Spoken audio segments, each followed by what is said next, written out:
Hello guys, welcome sa aking channel. So for today, meron na naman akong panibagong DIY projects na i-share sa inyo, and this time tatlo sila. Yes, tatlo, and guaranteed super madadali lang, and mga materials na ginamit ko dito makikita nyo rin dyan sa sarili ninyong bahay. So kung gusto ninyong malaman kung paano ko sila ginawa, please keep on watching.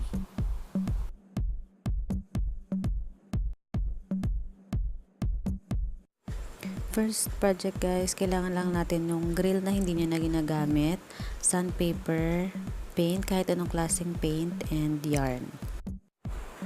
So ito na guys yung first project natin, and ito yung pinakamadali sa lahat. Gagawin lang natin is kunin natin yung grill natin na hindi na ginagamit or kinakalawang na, and then liyain lang natin siya ng konti sa front and back niya para maganda yung lapat ng paint. And ginamit ko dito is acrylic paint, so kahit anong paint pwede nyo gamitin, pero pinakamagandang option dito is yung spray paint kasi mas madali siyang matuyo in 10 minutes. Ito pinatuyo ko siya ng overnight para completely tuyong-tuyo talaga siya.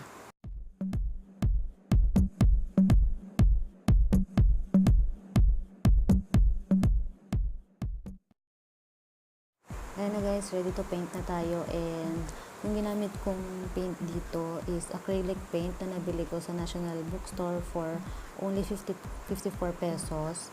And ayan, marami na kayong colors na pagpipilian. And nga pala, sorry sa ingay kasi sobrang lakas ng ulan ngayon dito sa amin.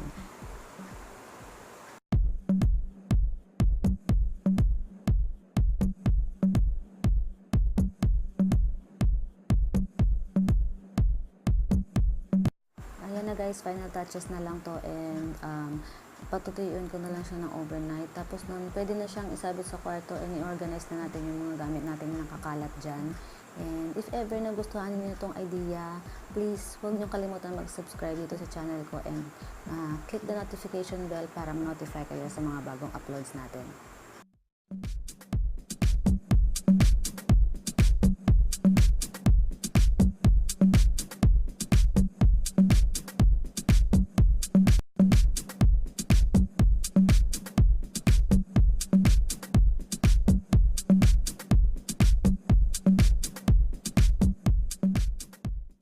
Moving on sa second project natin guys is itong wall pin board na sobrang nag-enjoy akong gawin, and napakadali din.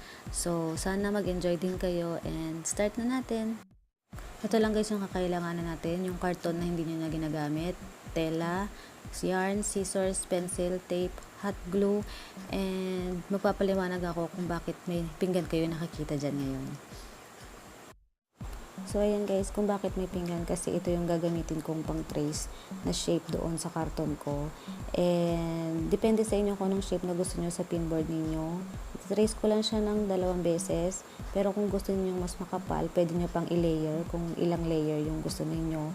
And kung gusto niyo mas matibay and may budget naman kayo, pwede rin kayong gumamit ng corkboard sa project na to.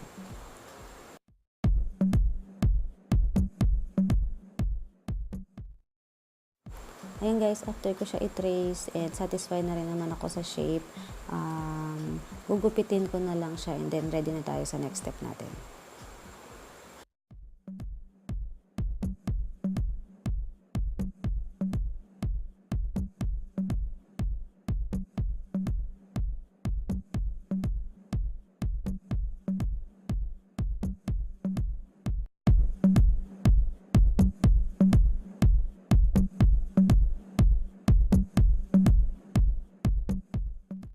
And guys, tapos ko nang gupitin yung mga shapes ko. And dito sa part na to, I'm so sorry kasi hindi ko pala napindot yung record button. Pero simple lang naman yung ginawa ko. Dinikit ko lang yung dalawang shapes gamit yung hot glue. Doon ko lang sa edges nilagay yung hot glue, and then pinatuyo ng sandali. So, ayun, next step na tayo. So, ayan na guys, medyo malapit na tayong matapos. And itong next step natin is kukunin na lang natin yung tela natin. Tapos, ilalagay natin sa center ng tela yung shape na nagawa natin. Siguraduhin lang natin na nasa center siya para walang lalabas na karton mamaya. And then, i-glue na natin yung tela natin doon sa shape natin na may hot glue. Tapos, habang ginuglue natin siya, habang dinidikit natin siya, pwede nyo siyang banat-manatin ng konti ng tela para at least hindi siya lukot doon sa harap. And then, gawin din natin na siya ng mabilis kasi yung hot glue talagang mabilis din siyang matuyo para at least hindi masira yung karton natin sa loob kasi may tendency lumambot yung karton kapag napunit na siya.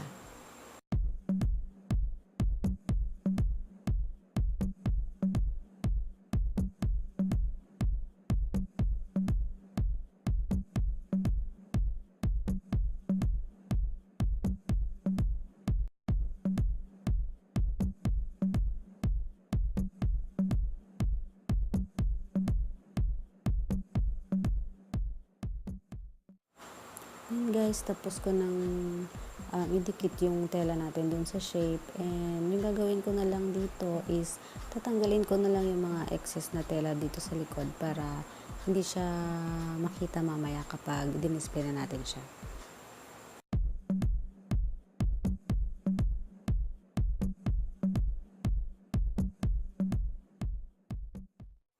Final touches na lang to guys, and yung gagawin ko, ididikit ko na lang yung mga telang nakaangat ulit gamit yung hot glue, and pwede nyo pang takpan yung karton na walang tela, pero ako okay na sa akin to kasi sa likod lang naman siya, hindi na siya makikita.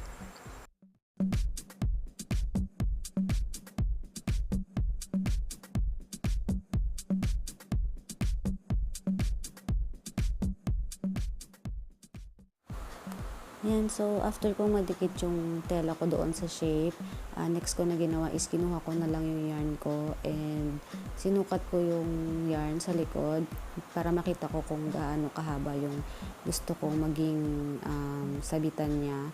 So, depende na po sa inyo kung gaano kahaba yung gusto ninyo, and dinoble ko lang yung yarn para medyo mas matibay siya, and dinikit ko siya ng hot glue after.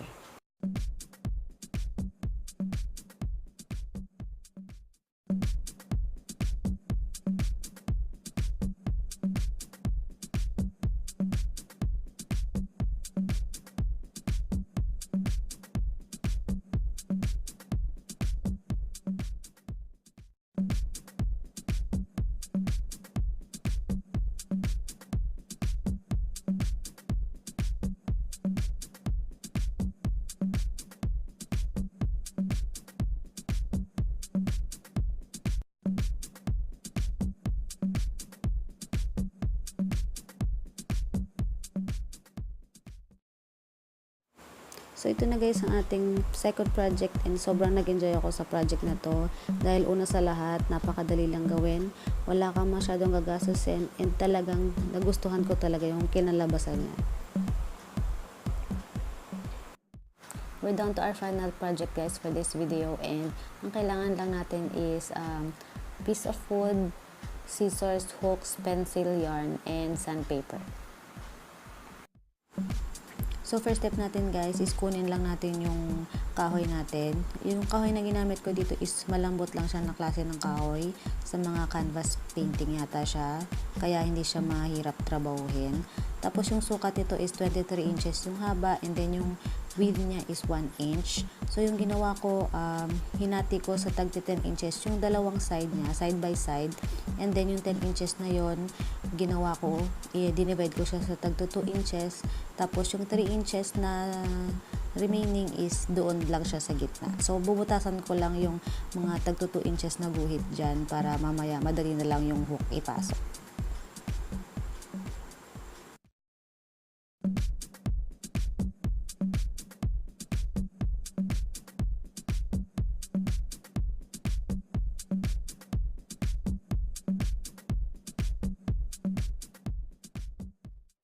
So, yan guys, after natin malagyan ng konting butas lang yung mga guhit na nasa kahoy natin. So, hindi mo totaling butas. Yung konting ano lang para hindi mahirap ilagay yung hooks. Kunin natin yung hooks, and then start na natin silang ilagay doon sa tag 2 inches apart na guhit dyan sa kahoy.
So ayan, tapos kung malagay yung mga hooks, yung ginawa ko is diniretso ko lang yung mga hooks na medyo nabaliko, and then yung mga pencil marks sa kahoy, in-erase ko lang din.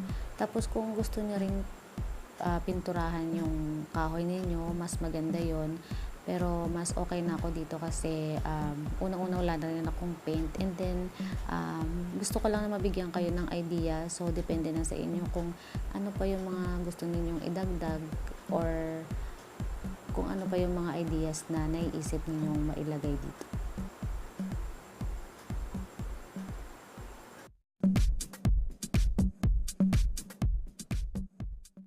So after nun guys, kukunin ko lang yung sandpaper ko, and lilihain ko lang ng konti yung mga gilid niya kasi medyo matalas, and para pumantay rin yung pagkakakat ng kahoy, and para hindi rin tayo masugatan.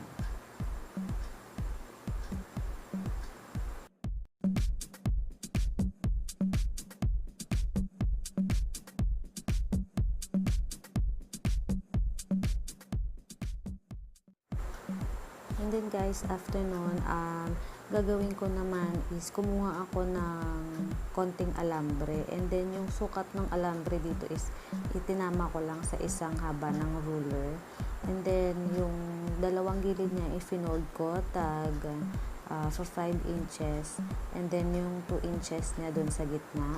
So yung dalawang gilid niya is i-finold ko lang siya papunta sa likod, and then sinikipan ko lang siya, and that's it.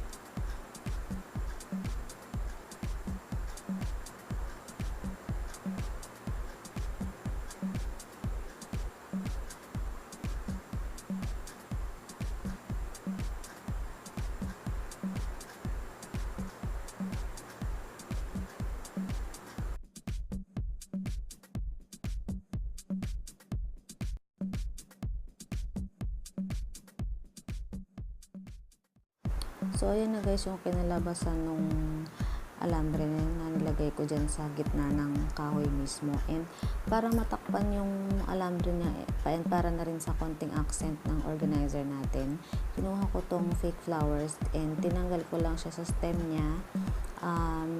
Itinungtong ko muna siya doon sa ibabaw ng alambre para masigurado ko na natatakpan niya talaga, and alam ko kung saan ko na siya ipupwesto bago pa man din siya i-glue.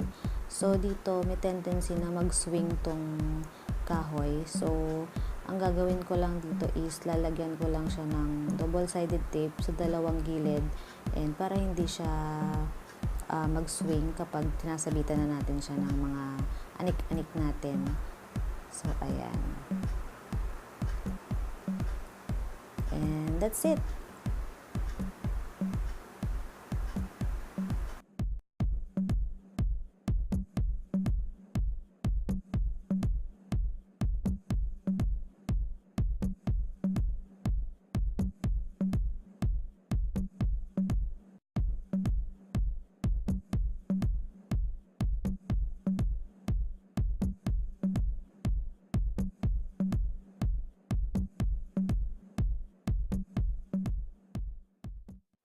So, ayan lang mga panggaganyan lang kadali, and sana nagustuhan ninyo.